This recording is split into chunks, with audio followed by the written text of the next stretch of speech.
Ano nga ba ang ugat ng alitan ng Israel at Iran? Totoo kaya na simula pa ito sa panahon ni Abraham ayon sa Biblia?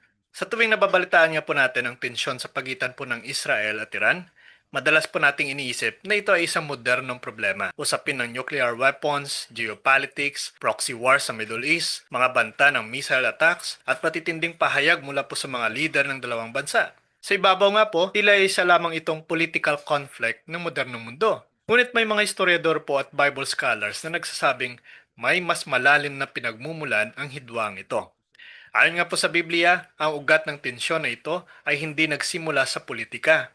Hindi ito nagsimula sa langis. Hindi rin po ito sa modernong ideology. Sa halip po nagsimula ito sa libo-libong taon na ang nakalipas. At ang pinagmulan po nito ay hindi po isang digmaan, hindi isang imperyo, kundi isang pamilya, isang ama, dalawang ina, at dalawang anak na lalaki. Upang maunawaan po natin ang kwentong ito, kailangan po nating bumalik sa isang pinaka-importanting tao sa kasaysayan ng Biblia. Isang lalaki na itinuturing na ama ng maraming bansa. Ang kanyang pangalan ay si Abraham.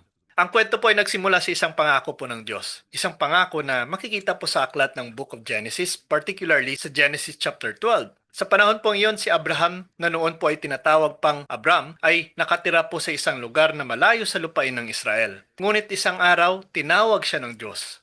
Inutos ng Diyos kay Abraham na iwan ang kanyang bayan, ang kanyang pamilya at ang kanyang nakasanayang buhay at pumunta po sa isang lupain na ipapakita sa kanya ng Diyos. Kasabay nga po ng utos na ito, ibinigay po ng Diyos ang isang napakalaking pangako. Sinabi ng Diyos kay Abraham na gagawin niya siyang ama ng isang malaking bansa. Ang kanya pong lahi ay magiging napakarami. At higit pa po roon, sinabi rin ng Diyos na sa pamamagitan ng kanyang lahi ay pagpapalain ang buong mundo.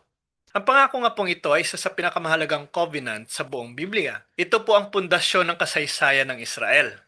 Ngunit may isa pong malaking problema. Si Abraham ay matanda na at ang kanyang asawa po si Sarah ay hindi maaaring manganak. Lumipas po ang maraming taon ngunit walang anak ang mag-asawa. So habang tumatagal nga po lalong nagiging mahirap paniwalaan ang pangako. Paano magiging ama ng isang malaking bansa ang isang taong wala pang anak? Dito po nagsimulang pumasok ang isang desisyon na magbabago sa kasaysayan ng kanilang pamilya. Habang lumilipas po ang mga taon at wala pa ring anak si Sarah, nagsimula siyang mawalan ng pag-asa. Sa panahon pong iyon, may isa pong kaugalian sa ilang sinaunang kultura. Kung ang isang babae ay hindi makakapag-anak, maaari niyang ibigay ang kanyang alipin sa kanyang asawa upang magkaroon ng anak sa pamamagitan nito. Kaya ginawa po ni Sarah ang isang desisyon. Ibinigay niya ang kanyang alipin na si Hagar kay Abraham. Ang layunin po ay magkaroon ng anak si Abraham sa pamamagitan ni Hagar. Sa pananaw nga ng tao, tila po ito isang praktikal na solusyon. Kung hindi kayang magkaanak si Sarah, baka ito po ang paraan upang matupad ang pangako ng Diyos. Ngunit dito po nagsimula ang komplikasyon. Nabuntis si Hagar at ipinanganak ang isang batang lalaki na pinangalan ng Ismael. Sa sandaling pong iyon, maaring iniisip ng pamilya na natupad na ang pangako. May anak si Abraham, ngunit ayon sa kwento ng Biblia, ang pangako ng Diyos ay hindi pa doon magmumula. At habang lumilipas pong panahon, nagsimulang lumitaw ang tensyon sa loob po ng kanilang pamilya. Ang relasyon sa pagitan ni Sarah at ni Hagar ay naging mas komplikado. Ang simpleng desisyon niyon ay nagbukas po ng isang sugat na magiging bahagi ng kasaysayan sa loob po ng maraming henerasyon. Now, pagkaraan po ng maraming taon, nang halos wala nang inaasahan ang mag-asawa, isa pong himala ang nangyari. Si Sarah na matagal ng baog at matanda na ay nabuntis at ipinanganak po ang isang batang lalaki. At ang batang ito ay pinangalan ng Isaac. Ayon nga po sa Biblia, si Isaac ang tinawag na anak ng pangako. Dahil po sa pamamagitan niya ipagpapatuloy ang covenant na ibinigay ng Diyos kay Abraham. Ngunit ngayon nga po may dalawang anak sa pamilya, si Ismael at si Isaac, dalawang magkapatid. Dalawang ina at dalawang magkaibang kwento ng kapanganakan. Sa simula po maaring tila normal lamang ang sitwasyon. Ngunit sa paglipas po ng panahon, nagsimula pong lumitaw ang tensyon. Dahil ang isang anak ay bunga po ng human solution at ang isa naman ay bunga naman ng pangako ng Diyos. Ang pagkakaroon ng dalawang anak na may magkaibang papel sa kasaysayan ay naglatag po ng pundasyon ng isang komplikadong relasyon. Now, ang turning point ng kwento ay nangyari po sa isang pangyayari na inilarawan sa Genesis 21 verse 9 to 12. Sa isang okasyon, napansin po ni Sarah ang isang bagay po na nagbigay sa kanya ng matinding pagkabalisa. Ayon sa kwento, nakita niya si Ismael na tila kinukutya o pinagtatawanan ng batang si Isaac. Hindi malinaw kung gaano kaseryoso ang pangyayaring iyon. Ngunit para kay Sarah, ito ay sapat ng dahilan upang gumawa ng isang matinding desisyon. Hiniling niya kay Abraham na paalisin si Hagar at ang kanyang anak na si Ismael. Para kay Abraham, napakahirap po ng kahilingan ito. Dahil si Ismael po ay anak din niya. Ngunit ayon sa kwento sa Book of Genesis, sinabi ng Diyos kay Abraham na sundin ang sinasabi ni Sarah. Kaya isang araw, pinalis si Hagar at ang batang si Ismael. Iniwan nila ang tahanan ni Abraham. Lumakad sila papunta sa disyerto. Para sa ilan, ang pangyayaring ito ay isang simpleng family conflict lamang sa sinaunang panahon. Ngunit para po sa maraming Bible interpreters, ito ang sandaling nagmarka ng isang malalim na sugat sa kasaysayan. Isang sugat ng pagtanggi. Isang sugat ng paghihiwalay. Dalawang anak mula sa iisang ama. Ngunit maglalakbay sa magkaibang landas ng kasaysayan. At ayon po sa ilang interpretasyon, ang kasaysayan po ng mga lahi sa Middle East, ang dalawang linya ng pamilya na ito ay kalaunan ay magiging pinagmulan daw ng iba't ibang mga bansa sa rehiyon. Nang matapos pong paalisin sa tahanan ni Abraham si Hagar at ang kanyang anak na si Ismael, tila isang malungkot na pagtatapos ang kanilang kwento. Isang ina at anak na iniwan sa disyerto. Walang tahanan, walang kasiguraduhan. Ngunit ayon po sa kwento ng Book of Genesis, hindi sila pinabayaan ng Diyos. Sa gitna nga ng kanilang paglalakbay sa disyerto, nang halos mawalan sila ng pag-asa, narinig ng Diyos ang pag-iyak ng bata. At doon po ipinahayag ng Diyos ang isang mahalagang pangako. Sinabi ng Diyos na gagawin din niyang isang malaking bansa ang lahi ni Ismael. Sa madaling salita po, bagamat hindi kay Ismael dumaan ang covenant na ibinigay kay Abraham, hindi ibig sabihin na siya ay tinaktwel na ng Diyos. Pinagpala pa rin siya, pinrotektahan pa rin siya ng Diyos. At ayon po sa Biblia, si Ismael po ay naging ama ng maraming lahi sa rehiyon ng Middle East. Samantala ang covenant na pangako ng Diyos kay Abraham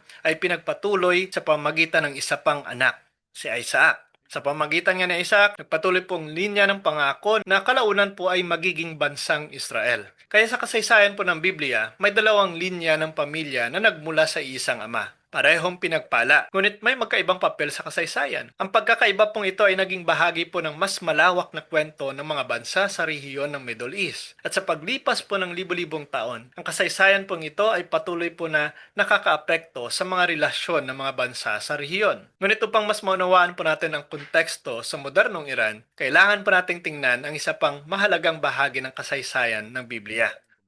Ang bansang kilala po natin ngayon na bilang Iran ay may sinauna pong pangalan. Ito po ay tinatawag na Persia. Ang Persia nga ay isa sa pinakamakapangyarihang imperyo noong sinaunang panahon. At sa katunayan po maraming mahalagang kwento sa Biblia ang nangyari sa loob mismo ng imperyong ito. Isa sa mga pinakakilalang halimbawa ay ang kwento po sa Book of Esther. Ang kwentong ito ay naganap po sa panahon ng Persian Empire sa ilalim po ng pamumuno ni King Ahasuerus. Sa kwento pong ito, may isang makapangyarihang opisyal sa kaharian. Ang kanyang pangalan po ay si Haman. Dahil po sa galit at inggit sa isang Hudyo na nagngangalang Mordecai, gumawa si Haman ng isang mapanganib na plano. Plano po ay hindi lamang laban kay Mordecai. Plano niya ay lipulin ang buong lahi ng mga Hudyo sa imperyo. So, isa po itong uri ng genocide na muntik nang mangyari sa kasaysayan. Ngunit sa pamamagitan po ng katapangan ng reyna na si Esther, nabunyag po ang plano ni Haman at ang mga Hudyo ay naligtas. Ang kwento pong ito ay naging napakahalaga sa kasaysayan ng Israel. Ito pong dahilan kung bakit ipinagdiriwang ng mga Hudyo ang kapistahan ng Purim hanggang ngayon. Now, ang mahalagang punto po dito ay ito. Ang Persia ay matagal ng bahagi ng kwento ng Israel sa Biblia. Hindi lamang bilang kaaway, minsan ay bilang lugar ng panganib, minsan din ay lugar kung saan nangyari ang pagliligtas ng Diyos. Ngunit may isa pang propesiya sa Biblia na madalas banggitin kapag pinag-uusapan po ang Persia at ang hinaharap. Now, sa aklat po ng Book of Ezekiel, particularly sa Ezekiel 38, may isang misteryosong propesiya na matagal nang pinag-aaralan ng mga Bible scholars. Ang propesiya pong ito ay tungkol po sa isang leader na tinatawag na Gog mula po sa lupain ng Magog. Ayon po sa teksto, sa isa pong panahon sa hinaharap, magkakaroon ng isang alliance ng iba't ibang bansa na aatake sa Israel. At kabilang po sa mga bansang binanggit sa listahan ay ang Persia. Dahil po ang Persia, ang sinaunang pangalan ng Iran, maraming prophecy interpreters ang nag-uugnay sa bansang Iran sa propesiyang ito. Gayunpaman po mahalagang tandaan na ang mga propesiya po sa Biblia ay madalas po na simboliko, may iba't ibang interpretasyon. May mga theologians na naniniwala na ito ay literal na mangyayari sa hinaharap. May iba naman na nagsasabing ito ay simbolikong paglalarawan ng spiritual conflict. Sa loob nga po ng maraming siglo, ang propesiya pong ito ay patuloy na pinag-aaralan at pinagtatalunan ng mga scholars. Ngunit isang bagay po ang malinaw. Ang mga bansang nabanggit sa propesiyang ito ay matatagpuan sa rehiyon ng Middle East at mga karatig na lugar. At sa modernong panahon, ang rehiyong ito ay nananatiling isang pinakasensitibong bahagi ng mundo. Now, kung babalikan po natin ang modernong kasaysayan, ang bansang Israel po ay muling naitatag noong establishment of the State of Israel. Ito po ay matapos ang mga pangyayari sa World War II at ang trahedya po ng The Holocaust. Ang pagtatatag po ng Israel bilang isang bansa ay nagbago po ng political landscape ng Middle East. Sa mga unang dekada nga po ang relasyon ng Iran at Israel ay hindi agad naging kaaway. Sa katunayan, may panahon po na may diplomatic relations pa ang dalawang bansa. Ngunit nagbago po ang lahat noong Iranian Revolution. Matapos ang revolusyong ito, nagbago ang pamahalaan ng Iran at naging Islamic Republic. Mula po noon, naging mas matindi na ang pagtututol ng Iran sa Israel. Sa paglipas po ng mga dekada, ang tensyon ay lumaki. Kasama dito ang political rhetoric, military alliances, proxy conflicts sa iba't ibang bahagi ng Middle East. At hanggang ngayon po, ang relasyon ng dalawang bansa ay isa sa pinakamainit na geopolitical tension sa mundo. Ngunit kahit po sa gitna ng mga balitang ito, may isang mahalagang paalala po ang Biblia tungkol po sa hinarap. Sa kabila nga po ng lahat ng digmaan, tensyon at kasaysayan ng hidwaan, may isang mensahe po ang Biblia na madalas po nakakaligtaan. Ito po ay ang mensahe ng pag-asa. Now, sa Book of Isaiah, particularly sa Isaiah 19, may isa pong kamangamanghang pangitain tungkol po sa hinarap. Sa pangitain na ito, ang mga bansang dating magkaaway ay magkakaroon ng kapayapaan. Ang mga bansa sa Middle East ay magtutulungan sa pagsamba sa Diyos. Ito ay isang larawan po ng reconciliation at pagkakasundo. Gayon din po sa sulat ni Paul the Apostle sa Epistles to the Romans, particularly sa Romans 11.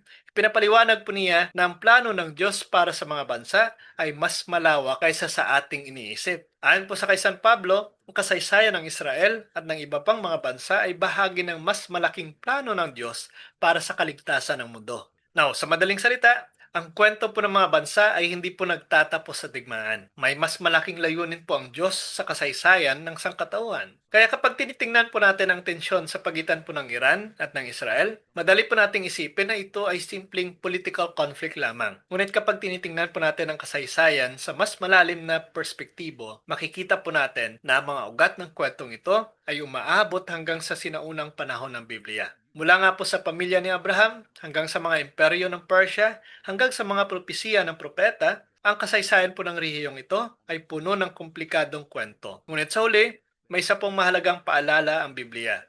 Ang tunay na laban ay hindi lamang tungkol sa politika, hindi lamang tungkol sa lupa, hindi lamang tungkol sa kapangyarihan. Ang tunay na laban ay tungkol sa liwanag at kadiliman. At ayon po sa Biblia, ang huling kabanata ng kasaysayan ay hindi po pagkawasak, kundi ang tagumpay ng Diyos. God bless po sa ating lahat.